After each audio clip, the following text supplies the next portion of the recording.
Good morning mga kaibigan! Masayang morning po sa inyong lahat ng Huwebes.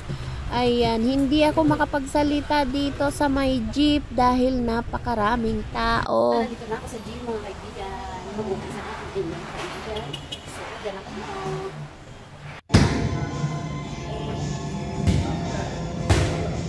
Mga kaibigan, alam niyo ba, kasamahan ko yan. Gusto ko rin magganito pero nagpapalakas muna ako sa gym. Ito naman ang muscle machine na raw. O yan. Gaganyanin ko yan ng times 5 na tag 15 counts. Ayan. O, diba? Pinarse forward ko na mga kaibigan. Kailangan talaga nating araw-arawin ng pag-gym para maging maganda po ang build-ups ng ating mga muscles. Ayan. Para masanay po ang aking mga muscles. Tapos, ang mga fats na nandyan ay sa aking katawan ay mawala na. Ayan. Pag na-build up na yung muscle, pwede na tayong mag-boxing. Ayan siya mga kaibigan. O, diba? Ayos ko lang yung camera ko. Buti naman mga kaibigan, allowed akong mag-vlog dito. Ayan. Dinagdagan ko pala ng weights yung aking raw. Ayan. Kasi parang nakulangan na ako. Ayan. Bumigat na siya mga kaibigan. Meron na yang tig 30 pounds. Ayan. Bawat gilid, 30 pounds. Ayan. Magpapahinga lang ako. Tapos, sige na naman. Alam nyo mga kaibigan, kailangan ko talaga itong ituloy-tuloy.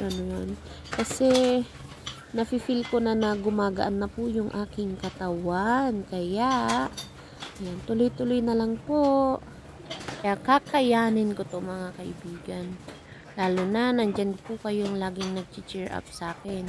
Ito naman mga kaibigan ay ang vertical traction machine. Ayan. Tinutulungan nito na ma-workout ang ating muscles sa biceps at dorsal. Ayan, dorsal muscles at biceps muscles na maging safe. At ang effective way daw nito ay ang pag-upo dito sa vertical traction machine. Ayan. Kaya, ginawa nila ito para ma-workout natin ang ating dorsal at biceps muscles. Ayan siya mga kaibigan. Ganyan lang po yan. At ginagawa ko po ito ng 5 times ulit with 15 counts. Ayan siya. Kaya, ginagalingan ko mga kaibigan para po sa aking kalusugan. At, ayan, dinagdagan ko pala ng weights mga kaibigan. Ayan. Pag nafe-feel ko po na gumagaan na siya, sa pakiramdam ko, dinadagdagan ko po siya ng bigat. Mga kaibigan, uwian na naman ang inyong kaibigan. Kaya, diba, nakapagpapawis na ako. Ayan, nag-glow up yung aking skin sa pagpapawis. Nandito na ako. Bye-bye!